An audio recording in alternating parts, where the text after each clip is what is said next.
رب اشرح لي صدري ويسر لي أمري واحلل عقدة من لساني يفقهوا قولي رب زدني علما اللهم فقهنا في الدين رب ارحمهما كما ربياني صغيرا اللهم اعطنا نورا۔ السلام علیکم ورحمۃ اللہ وبرکاتہ۔ آج ہمارا ہے 15th رکوع الحمدللہ، اور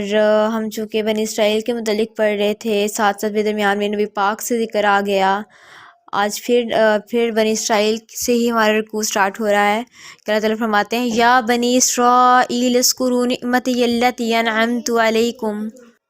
اے بنی اسرائیل میری اس نعمت کو یاد کرو جو میں نے تمہیں عطا کی اور تمام اقوال عالم پر تمہیں فضیلت بخشی تھی، اور اس دن سے ڈر جاؤ جب کوئی کسی دوسرے کے کام نہ آ سکے گا، اور اس دن نہ تو اس سے معاوضہ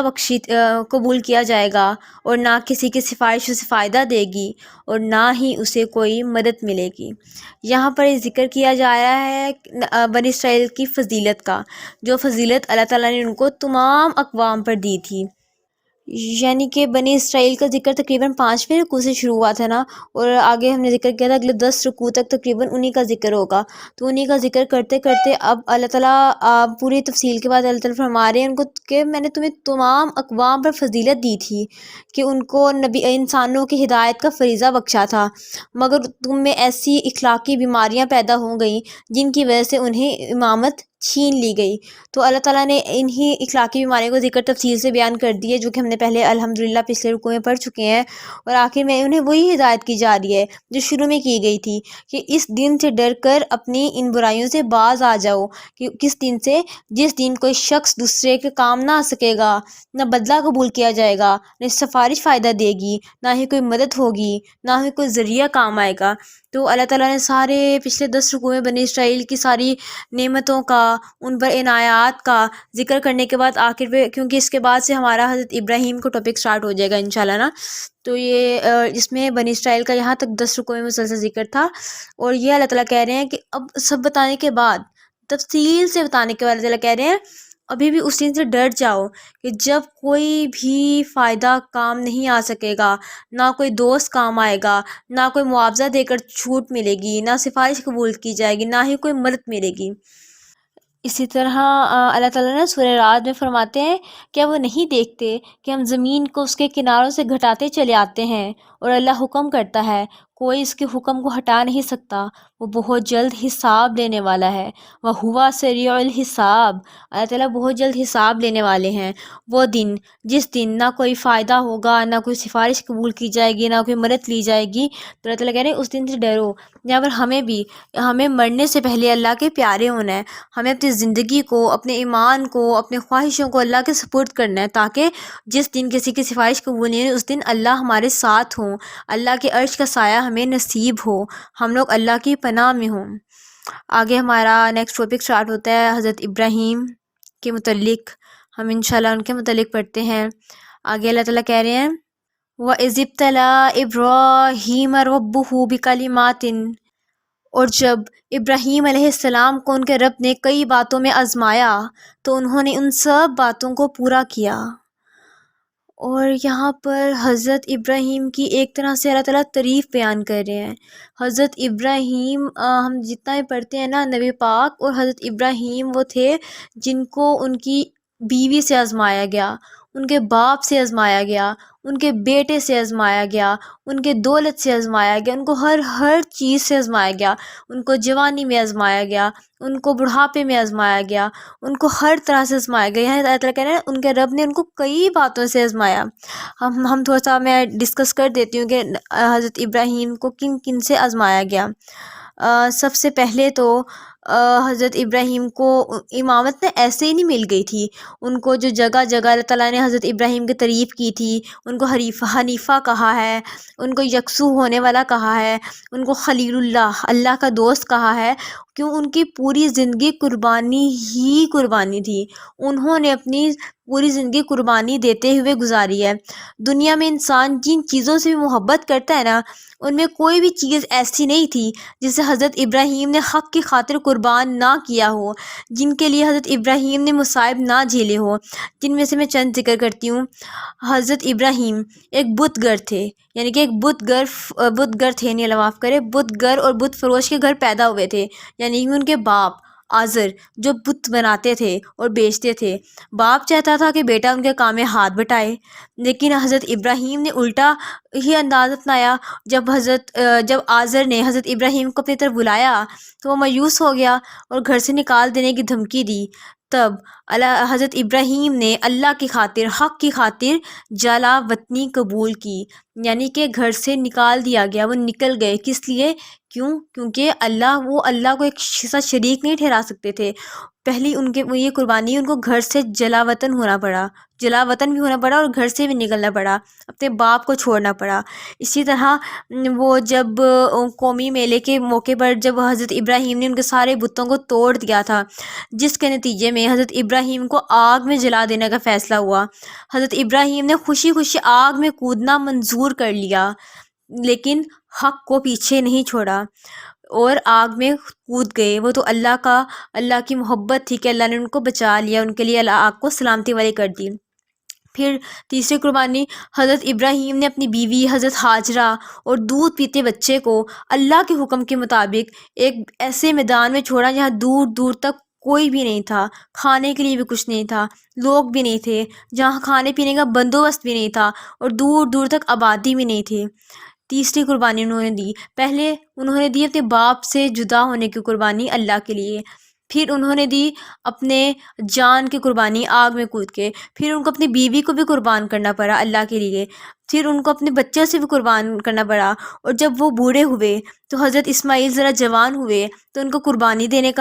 کرنے کا حکم ہوا۔ تب بھی انہوں نے یہ نہیں کہا کیوں میں ہی کیوں، میرے ساتھ ہی کیوں، اللہ ہمیشہ میں ہی کیوں، انہوں نے کہا قربانی کا حکم آیا ہے۔ ان کے بیٹا بھی ویسے ہی تھا، انہوں نے کہا جی اللہ کی محبت کے لیے قربانی حاضر،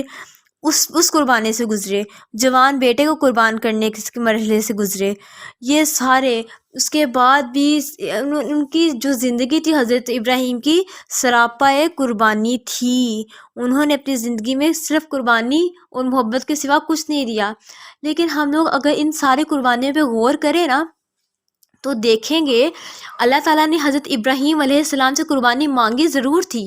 لیکن اپنے پیارے ابراہیم کو قربان ہونے نہیں دیا۔ اللہ قربانی مانگتا ضرور ہے لیکن قربانی لیتا نہیں ہے، وہ ساتھ اپنے لیے قربانی مانگتا ضرور ہے لیکن ساتھ چھوڑتا نہیں ہے۔ جس طرح سے ان کا باپ چھوڑنا پڑا، اس کے بعد جب ان کو آگ میں ڈالا گیا، اللہ نے قربانی مانگی لیکن آگ ان کے لیے سلامتی والی کر دی گئی۔ جب انہوں نے حضرت ہاجرہ کو، حضرت اسماعیل کو ایک میدان میں چھوڑا تو وہاں پر اللہ تعالیٰ نے معجزے سے آب زمزم کا چشمہ پھوٹ دیا، یعنی کہ اللہ کے حکم سے چشمہ پھوٹ گیا۔ اللہ نے قربانی مانگی لیکن ان کو قربان ہونے نہیں دیا اور ان کو بچا لیا۔ پھر حضرت اسماعیل کے موقع پر اللہ تعالیٰ نے کہا اس کو قربان کر دو، حضرت ابراہیم نے قربانی کے لیے حامی بھر دی، وہ قربان کرنے لگے لیکن اللہ تعالیٰ نے ان کو قربان ہونے نہیں دیا۔ اللہ تعالیٰ صرف چیک کرتے ہیں، ہم لوگ اپنے آپ کو دیکھیں نا اپنی جگہ پہ، اللہ تعالیٰ ہم سے بھی قربانی ضرور مانگتے ہیں کہ ہم لوگ کیا اتنی کیپیسٹی رکھتے ہیں کہ اللہ کے لیے قربانی دے سکیں، اللہ کے لیے اپنی محبوب ترین چیزیں قربان کر سکیں، اللہ کے لیے اپنی محبت کرنے والے رشتے قربان کر سکیں۔ لیکن جب ہم اللہ کے لیے قربان کر دیتے ہیں نا تو اللہ تعالیٰ ہمیں اس کے بدلے بہترین نوازتے ہیں، اللہ تعالیٰ ہمیں اس کے بدلے بہترین نوازتے ہیں، اور ایسا نوازتے ہیں کہ ہمارے وہم و گمان بھی نہیں ہوتا۔ تو وہی بات کہ اللہ تعالیٰ قربانی مانگتے ضرور ہیں لیکن اللہ تعالیٰ قربان ہونے نہیں دیتے ہیں، اللہ تعالیٰ ہمارے لیے ہمیں بچا لیتے ہیں، ہمارے لیے رستے نکال دیتے ہیں، جیسے ابراہیم کے لیے بہت سے رستے نکال دیے گئے۔ تو یہاں پہ اللہ تعالیٰ حضرت ابراہیم کے بارے میں کیا کہہ رہے ہیں؟ ان کو میں نے کئی باتوں سے آزمایا تو انہوں نے ان سب باتوں کو پورا کر دیا۔ تو آگے اللہ تعالیٰ فرماتے ہیں کہ اللہ نے فرمایا میں تم سب لوگوں کا امام بنانے والا ہوں۔ تو سیدنا ابراہیم نے پوچھا کیا میری اولاد سے بھی؟ کتنی محبت ہے نا کہ اللہ تعالیٰ نے حضرت ابراہیم کو کہ میں امام بنانے والا ہوں، تو حضرت ابراہیم نے فوراً کہا کیا میری اولاد کو بھی؟ کیا میری اولاد کے لیے بھی یہی وعدہ ہے؟ کیا میری اولاد کے لیے بھی یہی حکم ہے؟ تو اللہ تعالیٰ نے فرمایا ظالموں سے میرا یہ وعدہ نہیں۔ یعنی کہ امامت کا وعدہ صرف تمہاری اس اولاد سے تعلق رکھتا ہے جو صالحہ ہوگی، جو نیک ہوگی، جو محبت کی راہ میں قربانی دینے والی ہوگی، لیکن جو ظالم ہوگی، گناہ گار ہوگی، اس کے لیے ایسا کوئی وعدہ نہیں۔ یہاں سے نا یہودیوں کے، عیسائیوں کے، ایون کہ مسلمانوں کی اس عقیدے کی بھی تردید ہوتی ہے، یہ سمجھتے ہیں کہ ہم لوگ پیغمبروں کے امتی ہیں، ہم نبی پاک کے امتی ہیں۔ عیسائی کہتے ہیں ہاں حضرت عیسیٰ ہمارے ہیں تو ہمیں اس لیے کوئی عذاب نہیں ہوگا۔ اللہ کہتے ہیں نہیں، اولاد میں صرف اس کو جو صالحہ ہوگی، ظالموں سے اللہ تعالیٰ کہتے ہیں میرا کوئی وعدہ نہیں۔ یہاں پر ہم لوگ غور کریں نا، ہمیں ایک اور چیز سمجھ آتی ہے، جس طرح سے ہر یعنی کہ ایک ایون کے نبی تھے لیکن ان کو ذہن میں اولاد کی محبت تھی، لیکن پھر انہوں نے قربان کر دیا نا، تو جن کے والدین، جن کی مائیں نیک ہونے کی، صالح ہونے کی کوشش کرتے ہیں تو اللہ تعالیٰ ان کی اولادوں کو چن لیتے ہیں۔ اللہ تعالیٰ ان کے لیے، ان کے اولادوں کے لیے صالح ہونے کے لیے بہترین فیصلہ فرما دیتے ہیں جن کے والدین نیک ہوتے ہیں۔ تو اگر ہم چاہتے ہیں ہماری نسلیں، ہماری اولادیں بہترین راہوں پہ چلیں تو اس کے لیے پہلے ہمیں اپنے آپ کو نیک کرنا پڑے گا، اپنے آپ کو صالح ہونے کی کوشش کرنی پڑے گی۔ ہمیں اپنے ایز اے والدین، جب ہم لوگ آپ لوگ نئی زندگیاں شروع کریں گے، ہمیں اپنے آپ میں اتنی محبتیں لانی ہے، صالح ہونے کی کوشش کرنی ہے تاکہ ہماری اولادیں اللہ کے لیے چن لی جائیں، کیونکہ اللہ کا وعدہ صالحین سے ہے، محبت کرنے والوں سے ہے، قربانی دینے والوں میں سے ہے۔ آگے اللہ تعالیٰ فرما رہے ہیں، اور جب ہم نے بیت اللہ کو لوگوں کے لیے عبادت گاہ اور امن کی جگہ قرار دیا تو حکم دیا کہ مقام ابراہیم کو جائے نماز بناؤ، جائے نماز بناؤ۔ بیت اللہ، حرم، یہاں پر اللہ تعالیٰ کہہ رہے ہیں کہ جب ہم نے عبادت گاہ کو حکم دیا اور امن کی جگہ قرار دیا، یہ حرم اور مسجد نبی حرم کی جگہ ہے نا، یہ حرمت والی جگہ ہے جہاں پر امن ہی امن ہے۔ اور آگے اللہ تعالیٰ کہتے ہیں کہ مقام ابراہیم کو جائے نماز بناؤ۔ وہ جن لوگوں نے عمرہ کیا ہوگا وہ بہترین طریقے سے جانتے ہوں گے کہ مقام ابراہیم کی فضیلت کیا ہے۔ مقام ابراہیم وہ پتھر ہے جس پر کھڑے ہو کر حضرت ابراہیم علیہ السلام خانہ کعبہ کی تعمیر کرتے رہے تھے، اسی پر کھڑے ہو کر آپ نے لوگوں کو حج کے لیے پکارا۔ یہ پتھر خانہ کعبہ کے صحن میں ہے اور آج کل اسے ایک چھوٹی سی شیشے کی نا گنبد نما عمارت میں محفوظ کر دیا گیا۔ آپ لوگوں نے دیکھا ہی ہوگا، جو گئے ہیں انہوں نے لائیو، جو گئے نہیں ہیں اللہ تعالیٰ ہم سب کو بلائے، انہوں نے ٹی وی میں۔ تو حضرت انس رضی اللہ عنہ فرماتے ہیں کہ حضرت عمر رضی اللہ عنہ کہا کرتے تھے کہ تین باتوں میں میری رائے اللہ کے علم کے موافق ہو گئی، جن میں سے ایک یہ تھی کہ میں نے کہا یا رسول اللہ، کیا اچھا ہو اگر آپ مقام ابراہیم کو نماز کی جگہ قرار دے دیں۔ اس وقت اللہ تعالیٰ نے یہ آیت اتار دی، چنانچہ طواف کرنے والے اسی مقام کے پاس 2 رکعت نفل ادا کرتے ہیں۔ حضرت عمر کو بھی نا بہت فضیلت حاصل ہے۔ اسی طرح ایک اور حضرت عمر چاہتے تھے کہ نا جو ہماری بیویاں ہیں، ہماری مسلمان عورتیں ہیں نا، وہ پردہ کر کے باہر نکلا کریں تاکہ پہچان لی جائیں، کیونکہ اس وقت یہود بھی تھے اور بہت سے لوگ، ان کی عورتیں تھیں جو باہر نکل پہچانی نہیں جاتی تھیں، تو اللہ تعالیٰ نے پھر پردے کا بھی حکم دیا۔ تو نا اس معاملے میں نا حضرت عمر کو بہت خاصیت حاصل تھی نا، ماشاء اللہ۔ اچھا، تو یہاں پر اللہ تعالیٰ فرما رہے ہیں ان کو جائے نماز بناؤ، مقام ابراہیم کو۔ آگے ہے کہ وَعِهِدْنَا إِلَىٰ إِبْرَاهِيمَ وَإِسْمَاعِيلَ، اور سیدنا ابراہیم علیہ السلام اور سیدنا اسماعیل علیہ السلام کو تاکید کی کہ وہ میرے گھر کو طواف کرنے والوں، اعتکاف اور رکوع و سجود کرنے والوں کے لیے صاف ستھرا رکھیں۔ اس آیت کے اس حصے میں نا ہمیں مسجدوں کی، اللہ کے گھر کی صفائی کی فضیلت بیان کی جا رہی ہے کہ مساجد کی صفائی کی فضیلت کیا ہے۔ اللہ تعالیٰ نے حضرت ابراہیم اور حضرت اسماعیل کو کیا تاکید کی؟ آیت کے لفظ ہے ابراہیم اور اسماعیل کو تاکید کی کہ وہ میرے گھر کو طواف کرنے والے، اعتکاف کرنے والے، رکوع و سجود کرنے والوں کے لیے صاف ستھرا رکھیں، یعنی کہ صاف کریں۔ یہاں پر مسجدوں کی صفائی کی فضیلت بیان ہوئی ہے، لیکن یہاں سے یہ معلوم ہوتا ہے کہ مسجدوں کو صاف ستھرا رکھنا، روشنی کا انتظام نہایت فضیلت والا کام ہے، جس کا حکم اللہ تعالیٰ نے اپنے نبی کو دیا تو کتنا فضیلت والا کام ہوگا، جس کا اللہ تعالیٰ نے اپنے بہترین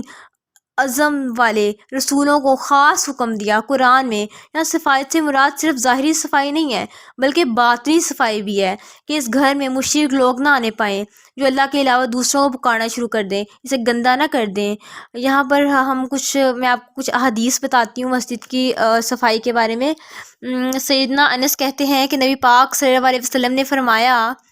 مسجد میں تھوکنا گناہ ہے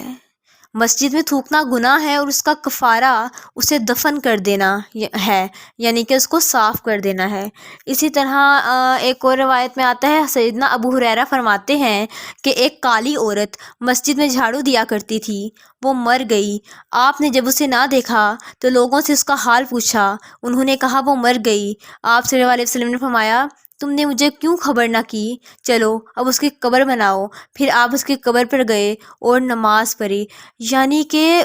ایک یہاں پر لفظ ہے کالی عورت، یعنی کہ حبشی جو لوگ ہوتے ہیں نا، بالکل مطلب ان میں نا اس طرح سے اٹریکشن نہیں ہوتی ہے نا، مطلب لوگ اکثر کہتے ہیں کہ جو کالا رنگ ہوتا ہے وہ بدسورتی کی علامت ہوتا ہے، اللہ معاف کرے لیکن ایسا ہوتا نہیں ہے، مجھے بلیک کلر بہت پسند ہے الحمدللہ۔ اچھا، تو یہاں پر ایک فضیلت بیان کی جائے کہ وہ عورت جب مر گئی، نبی پاک نے خود کہا مجھے بتایا کیوں نہیں، اس کی قبر بنوائی، اس کی نماز جنازہ پڑھی۔ اسی طرح ایک اور روایت میں ہے کہ سیدنا انس بن مالک کہتے ہیں کہ ایک دفعہ ایک گنوار آیا اور مسجد نبی کے کونے میں پیشاب کرنے لگا۔ لوگوں نے اسے جھڑکا، رسول اللہ صلی اللہ علیہ وسلم نے لوگوں کو جھڑکنے سے منع فرمایا۔ جب وہ کر چکا تو آپ نے صحابہ کرام کو حکم دیا کہ اس جگہ پانی کا ایک ڈول بہا دیا جائے۔ اور ایک دوسری روایت میں ہے کہ جب وہ اعرابی اس چیز سے فارغ ہو چکا تو آپ صلی اللہ علیہ وسلم نے اسے سمجھایا کہ مسجدیں اللہ کے ذکر کے مقامات ہیں، یہاں پر اس طرح سے بچنا چاہیے، انہیں صاف ستھرا رکھنا چاہیے۔ اسی طرح ایک اور حدیث ہے، نبی پاک نے فرمایا جو کوئی لہسن کو کھائے وہ ہماری مسجد میں نہ آئے۔ تو پوچھا گیا کہ لہسن مراد یا پکی ہوئی نا، کچی لہسن یا پکی ہوئی؟ انہوں نے کہا میں سمجھتا ہوں اسے کچی لہسن ہے کیونکہ اس کی بدبو مراد ہے، جیسے کہتے ہیں نا پیاز کھا کے نماز پڑھنی چاہیے کیونکہ اسمیل آتی ہے نا، اسی طرح سے مسجد کے احترام، اس کی فضیلت کی وجہ کہ اس کو صاف رکھنا چاہیے، باطنی طور پہ صاف بھی اور ظاہری طور پہ صاف بھی، اس کی صفائی بھی، اپنے دلوں کے پاک بھی، کیونکہ مسجد پاک ہے، پاک اللہ کا گھر ہے اور پاک لوگوں کے آنے کی جگہ ہے، تو اس لیے ہمیں اس کو صاف رکھنا ہے۔ ہم لوگ تو چونکہ عورتیں ہیں تو ہم لوگ تو مسجد میں اس طرح سے نہیں جاتی ہیں، تو ہمارے لیے کس طرح سے عملی پہلو ہو سکتا ہے؟ جو جامعہ ہوتے ہیں، جو مدرسے ہوتے ہیں، ہم ان کی صفائی کا خیال رکھیں، ان کی جب صفائی کریں محبت سے کریں، یہ سوچ کے کہ اللہ تعالیٰ نے حضرت ابراہیم کو اگر صفائی کا حکم دیا تو یہ جامعہ بھی اللہ کا گھر ہی ہوا نا ایک طرح سے، یہاں پر اللہ کا ذکر ہوتا ہے، تو ہم اس کی صفائی کو کرتے ہوئے آڑ محسوس نہ کریں، محبت سے کریں کہ ہم لوگ اس کو برڈن نہ سمجھیں، بوجھ نہ سمجھیں، بلکہ محبت سے کریں کہ ہاں یہ میرے اللہ کا گھر ہے، میں اللہ کے گھر کی صفائی کر رہی ہوں، یہ کتنا بڑا فضیلت والا کام ہے نا۔ تو اسی طرح دوسرا، اگر جو لوگ جامعہ نہیں جاتے وہ لوگ اپنے گھر میں مخصوص جگہ ہوتی ہیں نماز پڑھنے کی، ان کو صاف رکھیں، یا ہمارے گھروں میں بھی تو قرآن نمازیں پڑھی جاتی ہیں نا الحمدللہ، تو ہم اس کی صفائی کا خیال رکھیں، یہ نیت کر کے کہ یہاں پر اللہ کا دین کام، اللہ کا قرآن پڑھا جاتا ہے تو ہم اس کو بھی صاف رکھیں، تو نیت کا اجر تو بے شک اللہ تعالیٰ دینے والے ہیں۔ آگے ہے وَإِذْ قَالَ إِبْرَاهِيمُ رَبِّ اجْعَلْ هَٰذَا بَلَدًا، اور جب ابراہیم نے دعا کی کہ اے میرے رب اس جگہ کو امن کا شہر بنا دے، اور اس کے رہنے والوں میں سے جو کوئی اللہ پر اور روز آخرت پر ایمان لائے انہیں پھلوں کا رزق عطا فرما۔ یہ حضرت ابراہیم نے دعا کی تھی مکہ شہر کے لیے، اور وہ دعا آج تک قبول ہے کہ اللہ تعالیٰ نے حضرت ابراہیم نے دعا کی اس کو امن کا شہر بنا دے، اور اس کو اس کے پھلوں کا رزق عطا فرمائے، اور واحد سعودیہ مکہ ہے جہاں پر ہر موسم میں ہر موسم کا پھل ملتا ہے۔ آپ وہاں پر گرمیوں میں چلے جائیں تو وہاں سردیوں کے موسم کے پھل موجود ہوں گے، آپ لوگ وہاں سردیوں میں چلے جائیں وہاں گرمیوں کے موسم کے پھل موجود ہوں گے۔ وہاں پر یہ حضرت ابراہیم کی دعا تھی کہ وہاں پر اتنا رزق کی فراوانی ہے، اتنے رزق کی برکت ہے کہ ہر موسم میں ہر موسم کا پھل ملتا ہے، وہ امن والا شہر ہے، اور ہم لوگ بہترین طریقے سے جانتے ہیں کہ وہ امن والا شہر کیسے ہے۔ یعنی کہ دعا کا مطلب یہ تھا کہ وہ اس ویران سے مقام تھا نا، جب انہوں نے بنایا اللہ تعالیٰ کا بیت اللہ بنایا تو وہ بہت ویران تھا، تو انہوں نے دعا کی اس کو امن والا شہر بنا دے، جو لوگ یہاں آباد ہوں انہیں پھلوں کا رزق مہیا فرما۔ ان کی دعا قبول ہوئی کہ مقام آج تک پر امن ہے، قابل احترام ہے۔ اسی طرح کے اس کے امن سے یہ بھی ہے کہ ایک حدیث ہے، رسول اللہ صلی اللہ علیہ وسلم نے فتح مکہ کے دوسرے دن خطبہ ارشاد فرمایا، پہلے حمد و ثنا بیان کی، پھر فرمایا اللہ نے مکہ کو حرام کیا ہے، یعنی کہ اس میں لڑائی جھگڑا سب کچھ حرام کیا ہے، لوگوں نے نہیں کیا، تو جو شخص اللہ اور قیامت کے دن پر ایمان رکھتا ہو اسے نہ وہاں خون بہانا درست ہے اور نہ ہی کوئی درخت کاٹنا۔ تو یہ دیکھیں دعائیں قبول ہوتی ہیں۔ حضرت ابراہیم نے کتنی دیر پہلے دعا مانگی ہے اور وہ آج تک قبول ہے، اور واحد یہ ہے جگہ جہاں پر ہر نعمت ہر موسم میں ملتی ہے، تو دعائیں قبول ہوتی ہیں اگر ہم لوگ یقین کے ساتھ، محبت کے ساتھ، کوشش کے ساتھ مانگیں۔ آگے ہے اللہ تعالیٰ نے جواب دیا، اور جو کوئی کفر کرے گا تو اس چند روزہ زندگی کا سامان تو میں اسے بھی دوں گا، مگر آخرت میں اسے دوزخ کے عذاب کی طرف دھکیل دوں گا، وہ بہت برا ٹھکانہ ہے۔ یہاں پر یہ بات بیان کی جا رہی ہے کہ جو سیدنا ابراہیم نے امامت کے بارے میں اللہ تعالیٰ سے پوچھا تھا تو جواب ملا تھا نا پیچھے، کہ جو صرف صالح لوگوں کو ملے گی، ظالموں کو نہیں ملے گی، تو ابراہیم نے پھلوں کے رزق عطا کرنے کی دعا میں ایمانداری کی شرط خود بڑھا دی نا، تو اللہ تعالیٰ نے جواب دیا کہ رزق کے معاملے میں ایمانداری کی کوئی شرط نہیں ہے، وہ تو میں نیک کو بھی دوں گا اور برے کو بھی دوں گا، وہ محبت اور ایمانداری کی شرط صرف امامت کے لیے ہے، رزق کے لیے نہیں۔ یعنی کہ اللہ تعالیٰ نے کہا جو رزق ہے نا یہ میں برے کو بھی دوں گا، اچھے کو بھی دوں گا، لیکن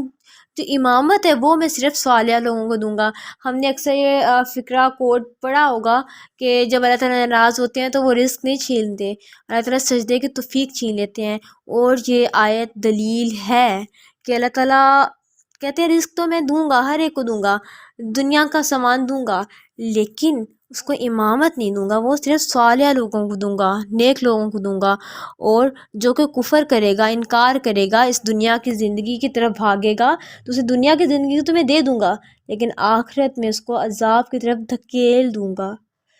جو بہت برا ٹھکانہ ہے۔ اللہ معاف کرے، اللہ معاف کرے، اللہ تعالیٰ ہمیں دنیا کی ان محبتوں سے محفوظ فرمائے، اور اللہ تعالیٰ ہمیں اپنے دین کے لیے چن لے، ہمیں ایک لمحے کے لیے بھی اپنے نفس کے حوالے نہ کرے، اللہ تعالیٰ آمین ثم آمین یا رب العالمین۔ اچھا یہاں پر اور یہ چیز ذکر ہو رہی ہے کہ کفر کرے گا، کفر مراد انکار کرے گا، اللہ تعالیٰ کی دی گئی نعمتوں کا ناشکری کرے گا، محبت کا انکار کرے گا، محبت کے بدلے محبت نہیں دے گا بلکہ سرکشی میں جائے گا، تو اس کو دنیا تو میں دے دوں گا، زندگی کا سامان تو میں دے دوں گا، مگر آخرت میں وہ مجھ سے کسی قسم کی امید نہ رکھے، آخرت میں اس کو کسی قسم کا کچھ بھی نہیں ملے گا۔ آگے اللہ تعالیٰ فرما رہے ہیں آگے آیت میں ہے وَإِذْ يَرْفَعُ إِبْرَاهِيمُ الْقَوَاعِدَ مِنَ الْبَيْتِ وَإِسْمَاعِيلُ، اور جب ابراہیم اور اسماعیل بیت اللہ کی بنیادیں اٹھا رہے تھے تو انہوں نے دعا کی کہ اے ہمارے رب ہم سے یہ خدمت قبول فرما لے، بلا شبہ تو ہی سب کے سننے والا اور سب کچھ جاننے والا ہے۔ اے ہمارے رب ہم دونوں کو اپنا فرما بردار بنا لے، اور ہماری اولاد میں سے ایک جماعت پیدا کر جو تیری فرما بردار ہو، اور ہمیں اپنی عبادت کے طریقے بتا، اور ہمارے توبہ قبول فرما، بے شک تو بڑا ہی توبہ قبول فرمانے والا ہے۔ یہ آگے نا حضرت ابراہیم کی دعا کا ذکر ہے، ہم اس کو دعا کو one by one line by line پڑھتے ہیں کہ اس دعا میں کیا حکمتیں چھپی تھیں۔ سب سے پہلے انہوں نے کہا کہ ہم سے خدمت قبول فرما لے، بات غور کرنے کی ہے، جتنی قربانی حضرت ابراہیم علیہ السلام نے دی، حضرت اسماعیل علیہ السلام نے دی، ان کو ایک لمحے کے لیے زوم نہیں ہوا کہ ہم نے بہت کچھ کر دیا، نہیں، انہوں نے اس کو دیکھا اور انہوں نے پھر وہ عاجزی سے کہا اللہ تو ہم سے قبول فرما لے، ربنا تقبل منا، اللہ ہم سے قبول فرما لے، ہماری یہ کوششیں، ہماری یہ بنیادیں قبول فرما لے، ربنا تقبل منا، ربنا تقبل منا انک انت السمیع العلیم، بے شک تو سننے والا اور جاننے والا ہے۔ کتنی حکمت محسوس ہوئی ہے نا کہ اتنا کچھ کرنے کے بعد بھی اللہ تیرے ہی سہارے، اللہ تو ہی سہارا، اللہ تیرے بغیر تو کچھ بھی نہیں، تو جانتا ہے، تو سنتا ہے، تو ہمیں قبول فرما لے۔ یہاں پر ہمیں ایک چیز مل رہی ہے کہ ہم لوگ اپنی خواہشیں، آرائشیں، آسائشیں، آزمائشیں سب کچھ سے گزر کے بھی اپنے آپ پہ زوم نہ کریں، بلکہ اللہ کے ہی ہو کر رہیں کہ اللہ تو قبول کرے گا تو سب ہوگا، ورنہ کچھ نہیں۔ اگر ساتھ جانچنا ہے تو سوچئے، اگر سوچئے تو یہ بات ہے کہ جو مہد میں تھا میرا آشنا وہی لحد میں میرے ساتھ ہے۔ جب محبت محبت کو چھو گئی تو اجالا ہر سو ہو گیا، تو عیا ہوا یہ معاملہ، زندگی کس طرح سے پلٹ گئی۔ تو یہاں پر دیکھیں کہ کس طرح سے انہوں نے سب کچھ کیا، پلٹایا اپنا آپ نے خواہشات، لیکن بدلے میں صرف محبت کی ایک نگاہ کے منتظر ہیں کہ ربنا تقبل منا، اے ہمارے رب تو ہمیں قبول فرما لے۔ کتنی عاجزی، محبت، عقیدت ہے نا اس جملے میں، ربنا تقبل منا، ربنا تقبل منا۔ اللہ تعالیٰ ہمیں بھی قبول فرمائے جو ہم اس کے لیے کوششیں کر رہے ہیں، اپنے وقت سے نکال رہے ہیں، اپنے وقت میں ہم لوگ برکت ڈال رہے ہیں، بلکہ ہم اپنا وقت اس کے لیے لگا نہیں رہے، اپنے وقت کو ہم لوگ برکت والا بنا رہے ہیں۔ یہ وقت جہاں بیٹھ کے ہم سن رہے ہوتے ہیں، جہاں بیٹھ کے ہم کام کر رہے ہوتے ہیں، جن ہاتھوں سے ہم لکھ رہے ہوتے ہیں، جن دماغ سے ہم سوچ رہے ہیں، سب گواہی دے گا کہ ہاں اس نے مجھے لگایا تھا اس وقت اس کام میں، تو یہ سب ہمارے لیے گواہی دیں گے۔ پھر ہمیں ساتھ ہی دعا کرتے رہنا چاہیے، قرآن پڑھتے ہوئے، قرآن پر عمل کرتے ہوئے، قرآن کی مشق حل کرتے ہوئے، قرآن کو سمجھتے ہوئے ہمیں دعا کرتے رہنا چاہیے کہ ربنا تقبل منا انک انت السمیع العلیم، اے اللہ تو ہمیں قبول فرما لے، بے شک تو جاننے والا اور سننے والا ہے۔ آگے اللہ تعالیٰ نے فرمایا، حضرت ابراہیم کے آگے دعا ہے، اے ہمارے رب ہم دونوں کو اپنا فرما بردار بنا لے۔ یہ دونوں پیغمبر جب خانہ کعبہ کی تعمیر کر رہے تھے نا، تو ساتھ ساتھ دعا بھی کر رہے تھے کہ الہی ہماری یہ خدمت قبول فرما لے، الہی ہمیں اپنا فرما بردار بنا دے، الہی ہمیں اپنے محبت کرنے والوں میں سے بنا دے، الہی ہماری جو زندگی ہے وہ اپنے تابع کر لے۔ ایک لمحے کے لیے بھی، حالانکہ وہ اللہ کا دیا گیا حکم ہی پورا کر رہے تھے نا، پھر بھی وہ دعائیں کر رہے تھے، یعنی کہ اپنے کام کرنے کے ساتھ ساتھ ہمیں اپنی دعاؤں کو بھی شامل حال رکھنا ہے، ہمیں اپنی دعاؤں سے ایک لمحے کے لیے بھی غافل نہیں ہونا۔ اگر حضرت ابراہیم، حضرت اسماعیل علیہ السلام جیسے لوگ، معزز لوگ، عزت والی ہستیاں اپنے کام کے ساتھ دعائیں مانگتے ہیں، تو ہم لوگ اس زوم کے ساتھ کس طرح سے بیٹھ سکتے ہیں کہ ہم لوگوں نے بس کر لیا، بس ہمیں مل جائے گا۔ ہمیں اپنی زندگیوں میں دعاؤں کو شامل کرنا ہے، ہمیں اپنی زندگیوں میں دعاؤں کے سہارے جینا ہے، ہمیں کوششوں کے ساتھ دعاؤں کی ضرورت ہے۔ کیوں؟ کیونکہ دعا محبت ہے اور محبت سے ملا دیتی ہے۔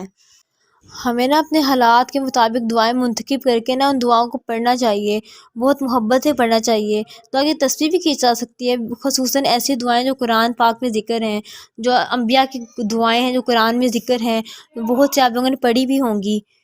جیسے قرآن میں بہت سی دعائیں ہیں، جیسے ایک ہے ربنا ہب لنا من ازواجنا وذریاتنا، جس کا مطلب میں مفہوم بتا دیتی ہوں دعاؤں کے، کہ ہمارے رب ہمارے ازواج اور اولاد کی طرف سے آنکھوں کی ٹھنڈک عطا فرما اور ہمیں پرہیزگاروں کا پیشوا بنا دے۔ اور اسی طرح سورہ طٰہٰ میں ایک آیت دعا ہے کہ اللہ میرا رب میرا سینہ کھول دے، میرا کام آسان کر، میری بات سمجھ لیں۔ اور اسی طرح ایک اور دعا ہے کہ اللہ میرے لیے اپنے پاس جنت میں گھر بنا۔ تو ہمیں اپنی زندگیوں میں نا چھوٹی چھوٹی دعائیں شامل کرنی ہیں، تاکہ ہماری زندگی میں برکت بھی شامل رہیں۔ ہمیں دعاؤں کا سہارے جینا ہے تاکہ ہماری زندگی اللہ کے سہارے جی جائے۔ اگلی دعا ہے اللہ تعالیٰ، حضرت ابراہیم نے کیا دعا کی، اور ہماری اولاد میں سے ایک جماعت پیدا کر جو تیری فرما بردار ہو،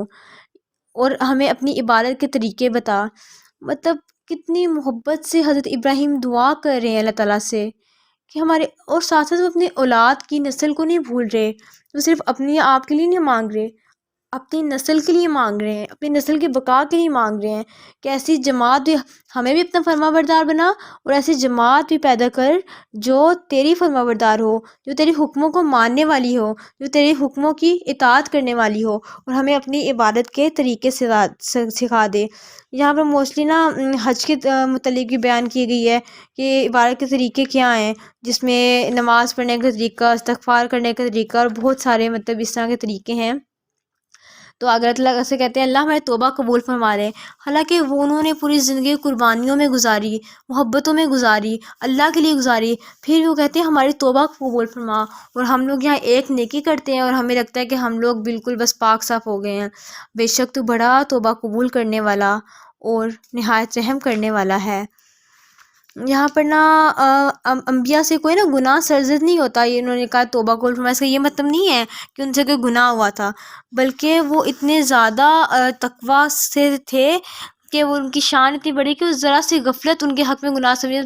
مطلب ایک سیکنڈ کے لیے اگر وہ لوگ اللہ سے غافل ہوتے ہیں، جبکہ وہ نہیں ہوتے تھے، تو ان کو لگتا تھا گناہ ہو گیا ہم سے، جبکہ ہم لوگ 3 4 گھنٹے ہماری زبانوں سے اللہ کا ذکر نہیں ہوتا، اور ہم لوگ سمجھتے ہیں ہم لوگ بہت پاک صاف ہیں۔ حالانکہ اور انبیاء تو معصوم ہوتے ہیں، ان سے تو کوئی گناہ ہو ہی نہیں سکتا، لیکن پھر بھی وہ عام لوگوں کے نسبت بہت زیادہ توبہ استغفار کرنے والے تھے، بہت زیادہ محبت کرنے والے تھے، بہت زیادہ معافی مانگنے والے تھے۔ آگے حضرت ابراہیم کے آگے دعا ہے، ربنا وبعث فیہم رسولا منہم یتلو علیہم، اے ہمارے رب ان میں سے ایک رسول مبعوث فرما جو انہی میں سے ہو۔ یہ ہے دعا حضرت ابراہیم کی دعا نبی پاک صلی اللہ علیہ وسلم سے، یعنی کہ نبی پاک صلی اللہ علیہ وسلم نے فرمایا کہ میں ابراہیم کی دعا ہوں، یعنی کہ اللہ تعالیٰ نے حضرت ابراہیم کی دعا بھی قبول فرمائی، وہ حضرت اسماعیل کی یعنی کہ بنی اسماعیل کی قوم سے حضرت محمد صلی اللہ علیہ وسلم کو مبعوث فرمایا، اسی لیے رسول اللہ صلی اللہ علیہ وسلم نے فرمایا کہ میں سیدنا ابراہیم کی دعا ہوں۔ سیدنا ابراہیم نے، اب یہاں سے ایک اور ہمیں بہت اگر گہرائی میں جائے چیز معلوم ہوتی ہے۔ ہم لوگ کہتے ہیں ہماری دعائیں قبول نہیں ہوتی، ہم لوگ دعائیں مانگ مانگ کے تھک جاتے ہیں کہ ہماری دعائیں قبول نہیں ہوتی ہیں، اللہ ہم سے محبت نہیں کرتا، وہ کن نہیں فرماتا، وہ یہ نہیں کرتا، وہ نہیں کرتا۔ یہاں غور کریں، حضرت ابراہیم نے دعا مانگی ایک رسول مبعوث فرما، ٹھیک ہے، اور یہ دعا کب جا کے پوری ہوئی؟ بہت دیر کے بعد۔ حضرت ابراہیم، حضرت اسماعیل، درمیان حضرت اسماعیل کی بیٹے حضرت ابراہیم کے بیٹے حضرت اسحاق، اس کے بعد ان کے حضرت یعقوب، پھر ان کے 12 بیٹے یہود یعنی کہ بنی اسرائیل جن کا ہم پہلے پڑھ چکے ہیں، اس کے بعد کتنے ہزار سالوں کے بعد نبی پاک آئے، دعا اتنی مدت کے بعد قبول ہوئی، لیکن قبول ہوئی، تو یقین جانیں ہماری دعائیں قبول ہوتی ہیں۔ ہمیں فوراً ہی مایوس نہیں ہو جانا چاہیے کہ ہاں دعا قبول نہیں ہوئی بس ہمیں دعا مانگنی نہیں چھوڑنی چاہیے، دعاؤں سے مایوس نہیں ہونا چاہیے، ہمیں یقین کے ساتھ دعا مانگنی چاہیے، کیونکہ اللہ تعالیٰ دعائیں قبول کرنے والے ہیں، اللہ تعالیٰ ہمیں سننے والے ہیں، اللہ تعالیٰ ہماری دعاؤں کو ایک نہ ایک دن قبول کر لیں گے، اور پھر لازم ہے ہم بھی دیکھیں گے انشاءاللہ، ہم اللہ کے کن کا فیکون ہوتے ہوئے دیکھیں گے انشاءاللہ۔ آگے حضرت ابراہیم نے کیا دعا کی تھی کہ ایسا رسول مبعوث فرما جو انہی میں سے ہو اور ان کے سامنے تیری آیات کی تلاوت کرے اور انہیں کتاب اور حکمت کی تعلیم دے اور ان کا پاکیزہ بنا دے، بے شک تو غالب اور حکمت والا ہے۔ پہلی دعا نبی پاک کے لیے کیا کی تھی کہ ان کے سامنے تیری آیات کی تلاوت کرے، اس سے مراد کہ نبی پاک قرآن پاک کی تلاوت کرتے تھے لوگوں کے سامنے، تیری آیات کی تلاوت کرے یعنی کہ تیری آیات پڑھ کے سنائے، اللہ کے آیات، اللہ کا قرآن سمجھ کے بتائے، تو یہ دعا بھی قبول ہوئی۔ انہیں کتاب اور حکمت کی تعلیم دے۔ حکمت کیا ہے؟ حکمت کا جو لفظی معنی ہے نا وہ سمجھ اور دانائی کے ہیں، یعنی کہ عقل مندی کے ہیں، پھر اس میں سب طریقے شامل ہو جائیں گے جو کسی کام کو عملی طور پر سر انجام دینے کے لیے ضروری ہوتے ہیں۔ حکمت بھی نا مختلف طرح کی ہوتی ہے، تو جو حکمت مین چیز ہے نا کہ وہ ایسی ہے کہ صحیح ایک کام کو صحیح طریقے سے صحیح وقت پہ سر انجام دینا اور اس کو احسن طریقے سے کرنا، ایسے کہ اس میں سمجھ آ جائے کہ اس میں کیا چیز ہے کس طرح سے نہیں ہے، فرق سمجھانا، فرقان صحیح اور غلط کا فرق بتانا۔ تو قرآن بھی حکمت کی کتاب ہے، قرآن کو بھی ایک جگہ حکمت کہا گیا ہے نا۔ تو حضرت ابراہیم نے جو دعا کی تھی نبی پاک کے لیے کہ وہ آیات کی تلاوت کرے اور کتاب اور حکمت کی تعلیم دے، تو نبی پاک ان دعاؤں پر پورا اترے۔ نبی پاک نے ہمیں ہر کام کی حکمت ہم لوگ بے شک نہیں سمجھ سکے، لیکن انہوں نے ہمیں حکمت کے ساتھ ہر حکم ہم تک پہنچا دی اللہ کے حکم سے الحمدللہ، اور ان کو پاکیزہ کرے۔ پاکیزہ کرنے سے کیا مراد ہو سکتا ہے؟ یعنی کہ تزکیہ نفس، ان کو ظاہر بھی پاکیزہ کرے اور ان کا اندر بھی سنوارے۔ تزکیہ نفس نا مشہور لفظ ہے، یعنی کہ انہیں سنوارنے میں ان کے اخلاق، عادات، معاشرہ، تمدن، سیاست، یعنی کہ ہر چیز کو سنوارنا شامل ہے، جس کا مطلب یہ ہے کہ عملی طور پر صحابہ کرام کی تربیت کرنا بھی نبی پاک صلی اللہ علیہ وسلم کی ذمہ داری تھی۔ اس کی ایک معمولی سی مثال میں آپ کے سامنے پیش کرتی ہوں کہ ایک دفعہ سیدنا ابو ذر غفاری جو کہ اولین صحابی میں سے تھے اور نبی پاک ان سے بہت پیار تھا نا، انہوں نے سیدنا بلال رضی اللہ عنہ کو کہا، صرف یہ کہا کہ اے کالی ماں کے بیٹے،